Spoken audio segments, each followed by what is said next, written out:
Hello, welcome to Community CPA's 3 p.m. webinar. My name is Catherine and I am the host today. I work with Yinx for those of you who know our firm. And today we have our Thursday guest speaker. So we have with us Christensen from a nonprofit organization called Iris, and he will be telling us about the exchange programs that Iris runs. But before that, so welcome, Del. Thank you. How are you doing? Pleasure. I'm good. It's a pleasure to be here. Very good to have you on. Let me share screen. So before we get right into our discussion, I wanted to tell a little bit about our firm. We are a full-service accounting firm. Collectively, our staff speaks 9 different languages. So we very much focus on trying to share our knowledge with a diverse audience. And we take your well-being personally. So we know that if you do well, we will as well.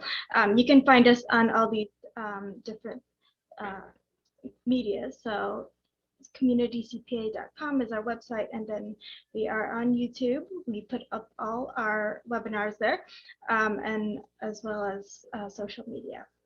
So about Yinx, for those of you who don't know, she is our CEO and managing partner. So a few things about her. She is part of the National Taxpayer Advocacy Panel, which is an advisory committee to the IRS. And so she really loves to advocate on behalf of taxpayers, and feel free to email her. And then she also has her first book out and is currently working on her second book, her 10 a.m. Book, which will be on growing and developing your business. So more on that as we know when that comes out. No responsibility disclaimer, of course. We just want to say, take what you hear here with a grain of salt. Situations are always fluid. So when it comes to your business, particularly, please consult your legal or CPA. Okay, so Del, thank you once again for coming on to the webinar. We really appreciate you being here. So Del is the executive director for Iris, and he's coordinated groups to do international travel, both here and back, right? So from the US to other parts of the world, and then welcoming people from all over. Yes, and you have helped build curriculum. So welcome, Del. So before we jump in, do you want to say anything about your experience? And then we can go directly into the first question, which will be about Iris. So can you tell us how it got started and its current focuses? Sure, I can do that. Thanks, Catherine. Iris started back, and it all relates back to our founder, former Lieutenant Governor Bob Anderson. Bob had been a state legislator and lieutenant governor back in the 1980s, and in 1987, 88, ran for governor, and he likes to say he got out of politics the old-fashioned way. He lost the election. And so after that happened, he wanted to look at how he could do work through non-government organizations or nonprofits, and started what was at that time called the Iowa Peace Institute in Grinnell. And that developed into other programs. And Bob's background was in journalism, and he started working with former Soviet states on journalist programs, because of course we're talking about the late 80s, early 90s, and the breakup of the Cold War. And there was an interest in journalists in those countries of learning what the role media plays in emerging democracies. And that's really where the programming began with Iris. And then it's just evolved over the years to get beyond just journalism programs to a broader citizen diplomacy programs. And by citizen diplomacy, we mean just where non-government officials play a role in day-to-day interactions with people from other countries and develop a better understanding and better relationships. And those individual relationships build into group relationships between countries, and that grows into better understanding from country to country. That's where citizen diplomacy really starts. It's definitely grassroots diplomacy. Right now, most of our programming is really focused on cultural and educational exchanges. We do both youth and adult programs on those fronts. Wonderful, thank you, Dale. Oh, yep. Sorry, I have this up as well. So this is one of your groups that came, is that correct? That's right. The photo is from an event that we do every year called the International Peace Walk, and it's now evolved to become a walk and run called the Peace Day 5K and International Festival. And we do that every September and close to the week closest to the UN's International Day of Peace. So it's just a way of recognizing international peace while having fun with some of the students, especially that we have come to Iowa. Wonderful. So did that happen last September too? Well, the COVID pandemic turned us to a virtual Peace Day event, but we did do the Peace Day event. We just couldn't do the run in person, right, and had to do the festival virtually. But we're hoping this coming September we will be rejoining that in-person Peace Day event and International Festival at Raccoon River Park in West Des Moines. Perfect. Okay, so you talked a bit about the programs. So can you describe in more depth about each of those and their impact areas? Yeah, our programs are really, we have long-term programs, which are more like our high school exchange programs, and they are one academic year. They look a little bit like a traditional high school exchange program that people are familiar with from the different organizations. But the unique part for IRIS on those high school programs is, one, we only work with the U.S. State Department's program, the Youth Exchange and Study, or YES program. And that program, the State Department fully funds the students to come to the U.S. We only place those students that come to the U.S. on our program in the state of Iowa. And so they're all clustered into the state and not spread out throughout the country. And the third unique part about this particular high school exchange is while they're in the U.S., they learn about the community service and the spirit of volunteerism. And they implement that volunteer spirit back in their home countries when they get home. And we support that through some of our Global Grants and Scholarships program. In addition to that 1 year long academic and cultural program, the YES program, we also do short-term programs, both adult and youth programs. And those are typically during the summertime. They can range anywhere from 2 weeks to 6 weeks. The adult programs are called Community Connections, and those are funded not through the U.S. State Department, but through USAID, also federal funding. And those programs have usually a very specific program theme. So in 2019, we had a group of 10 adults from Belarus that were in Iowa to learn about rural entrepreneurship. And so we took them to different places around Iowa to see what small businesses and tourism and everything else that falls into play in building an economy in a small community. And they've been taking that information back to Belarus to improve their rural communities there. The themes range the gamut, from journalism to renewable energy to entrepreneurship to the role that women play in emerging democracies, in government, how different government agencies work with nonprofits, work with media, and all of those types of things. That each one has a very specific program theme. We also do some short-term groups with youth during the summer, and those are typically a youth leadership program. So they're 2 to 3 weeks typically in length. The most recent one we did was with a group of high school students from Iraq, and that was in 2019. And again, we focused each day that they were here, they learned different leadership skills and team building skills.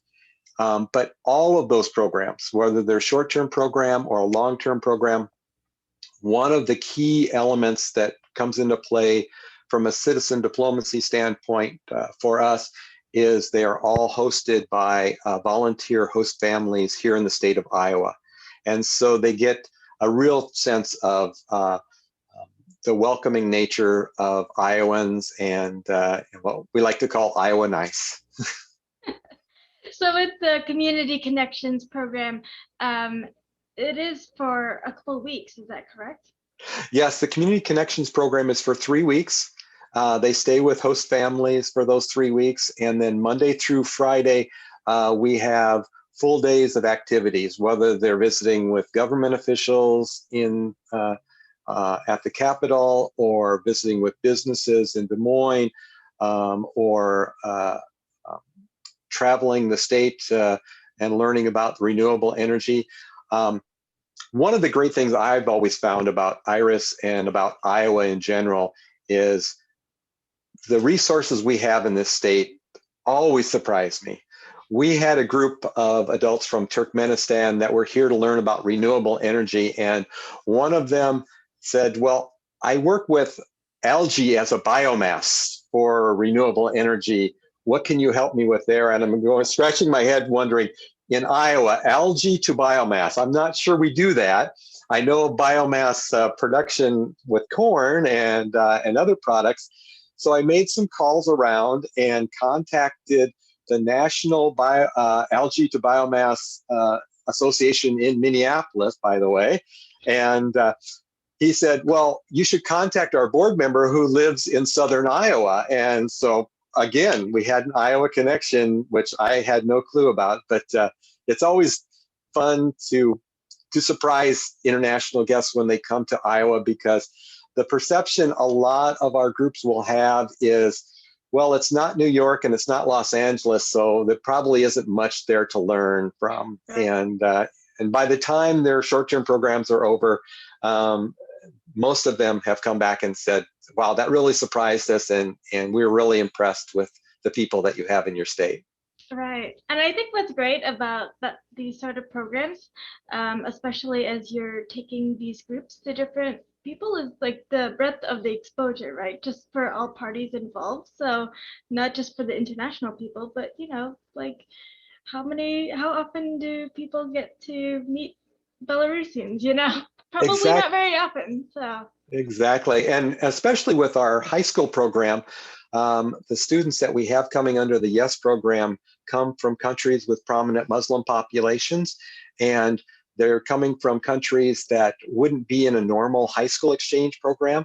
And I tell the students that, yeah, you'll gain a lot from this, but the people that are really going to gain from it are those small Iowa community schoolmates that you'll meet and grow to know, and your host families in those small communities, because this is an opportunity for them to learn about a culture that they probably never would have thought about traveling to that country to learn about. So right. The Iowans benefit very much as well.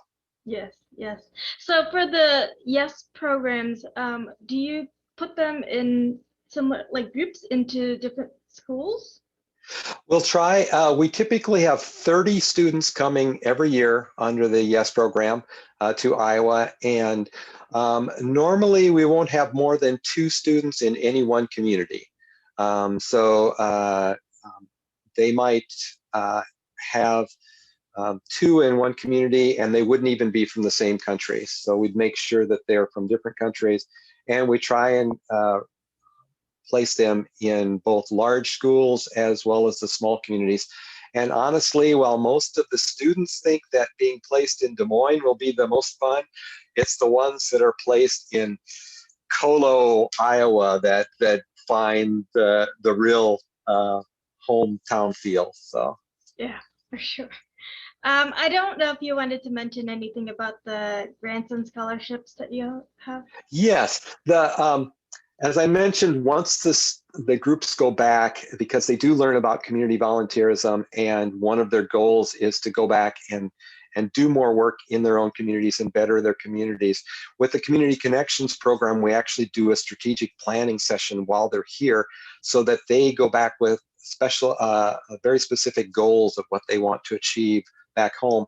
And then what we've done, because those programs are funded by State Department and USAID for them to come here, but there's no funding for them once they get back home. We've been doing independent fundraising since 2014 now to develop what we're calling the IRIS Global Grants and Scholarships.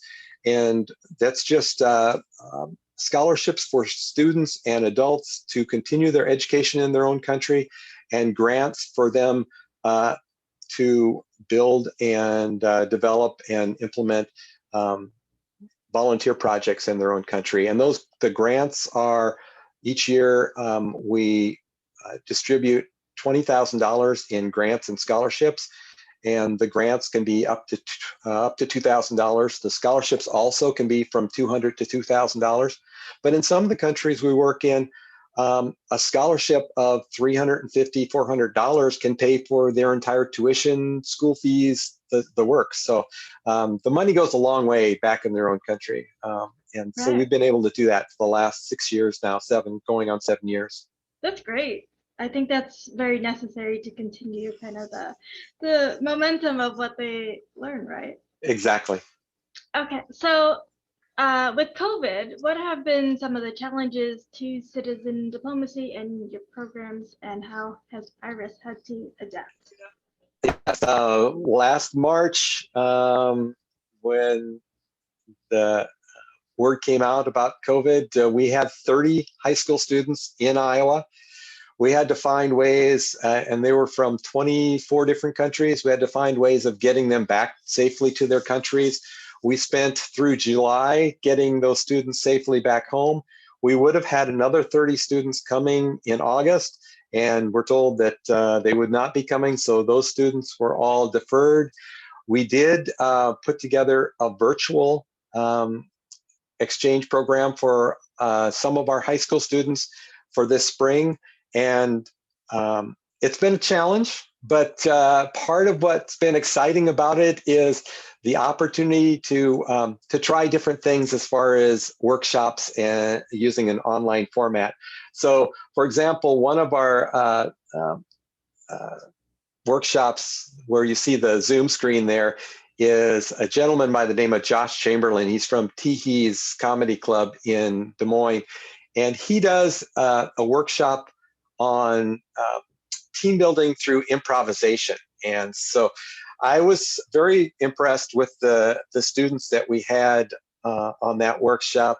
I think all of them could, had they been in Iowa for the school year, I think all of them would have been in their school plays and in drama and in speech contests, because they all have that charismatic ability to get in front of an audience. So, in addition to that, we've done a photo contest with the students. We've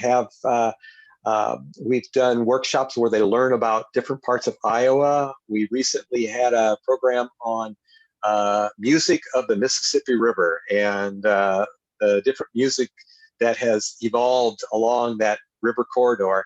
We're going to be working with an artist later this spring to collaboratively get input from our students and hopefully develop a mural that we'll be painting that depicts kind of the feeling of citizen diplomacy and international understanding from that workshop. So we're doing a lot of small things through that. We are still hoping, we have 30 students that are scheduled to come next August for an in-person program. We're hoping, fingers are crossed, if that doesn't work, my guess is we will continue our virtual program for the rest of 2021 and maybe even into 2022. But as of now, the YES program is scheduled for students to come in person to Iowa in August. Yeah, I mean, I completely understand having to shift to the virtual world, right? We've done that as well, and so I think like what is really unique about this time is that it has really allowed this new way of connecting to the world, right? And since it is a global pandemic, it's like everybody is experiencing this in some way as well. So I'm sure you get that sort of connection too with Exactly. people. It's certainly not the same as that face-to-face, Mhm. in Right. person at a host family home for the ups and downs of living with a family as an exchange student. But we've been able to offer them some insight into Iowa and some opportunities to learn some leadership skills. So. That's great. And so you have already told some of the stories about programs and what people are experiencing. Do you have any others that you wanted to share based on, what feedback you've gotten Oh, or sure. what you've heard about some of the CCP groups that have, you know, returned Yeah. from the home and what they've gotten from the Sure. I mean, experience? we have hundreds of stories of host families that really um, took in the students and adults and really became part of a family with them. And those go on and on. But what's really been exciting for me to see is the community impact projects that have occurred from both our youth and our adults back in their home countries.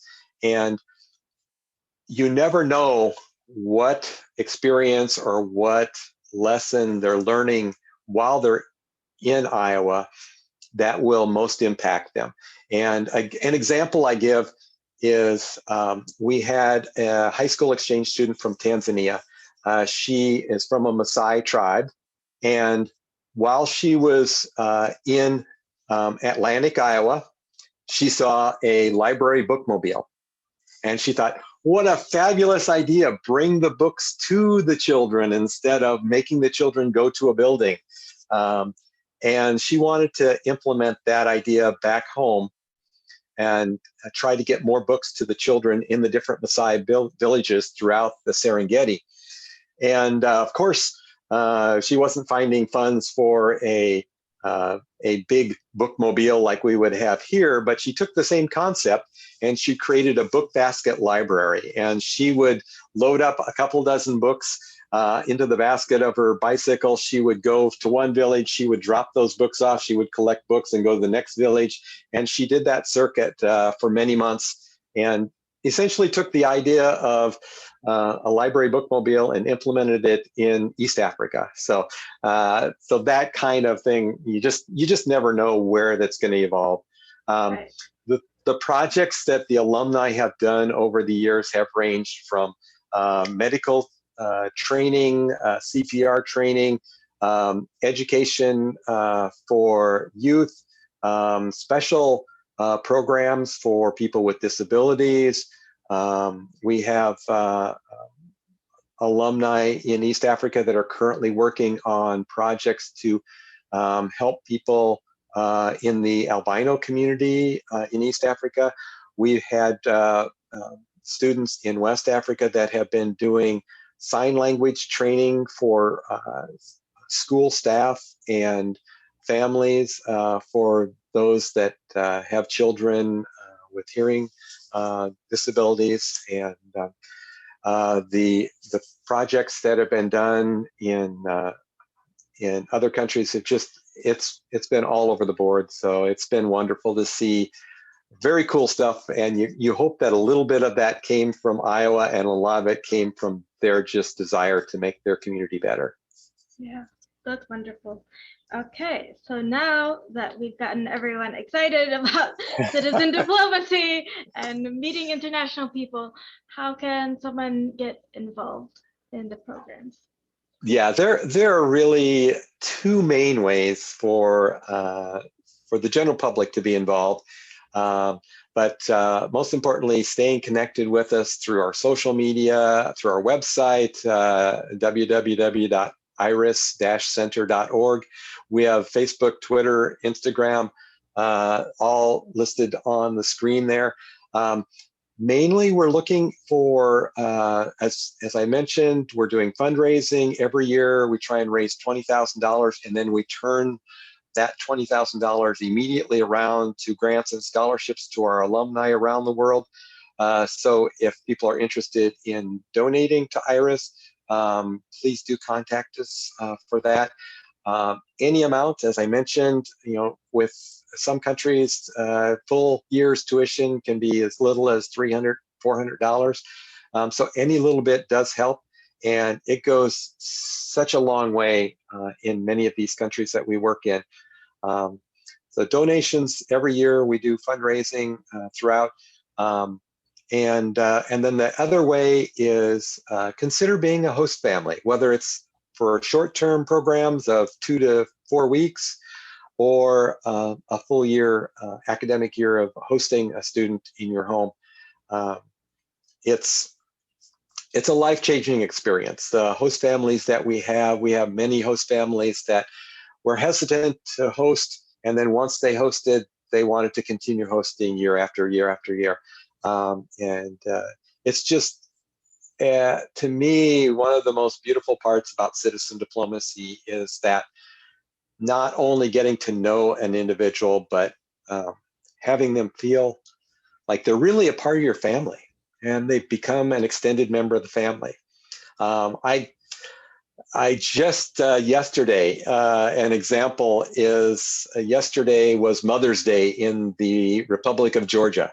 And so I had to contact all of some of the people that I've been in contact with to wish them happy Mother's Day. So, but our host families do the same thing. The students will contact their Iowa mom and tell them happy Mother's Day in May. And so they really do become part of the family. So we have every year we have need for host families for our high school exchange, which begin in August and end in late May, early June. And then each summer, if we have any short-term programs, we will put out notices of the need for some short-term host families as well. So if you go to our website and or even just send us an email and request to be on our newsletter list, you'll get notifications of those opportunities to host an exchange student, and we'll also let you know when we do fundraisers throughout the year. So those are the main ways to interact with IRIS, and just sharing with others the different things that we're doing. Follow us on Facebook. I love seeing the posts that we get from students and others around the world. It just brings more diversity and more life to our state of Iowa. Yeah, for sure. And then for those who maybe on the professional side who think they would be a good fit for some of those resources that you were saying that the programs come here for, should they reach out to you or watch Yes, your social media? absolutely. Yes, they can reach out to me. Oftentimes with our adult groups that come in, we're trying to introduce them to businesses and other organizations in the state. So if you're working with other associations or groups in the state of Iowa, it's always great for us to continue to develop that network of organizations and businesses and people throughout the state, so that when we do have a group come in, we can quickly connect them with the right people in the right places in the state of Iowa. Perfect. Thank you so much, Del, for your time today. I really appreciated the conversation that we have, and I think you do really cool work. So thank you so much. Thanks for coming. So everybody, thank you for joining us. You can, if you have any questions for Del, this was you can reach them at info@iris-center.org, or we're happy to pass along any questions you might have. Catherine at Community CPA. You can email me or find out more. And then again, we have webinars every day except Sundays, 3 p.m. Central Time, and it will be in a variety of different languages. So we have Chinese on Monday, Vietnamese on Wednesday, and Spanish on Friday. And then Yinx Day, which is the longer session, will be on Saturdays. So yeah, tune in again next time. Thank you again, Del. I really appreciate you here. Thank you so much for having me.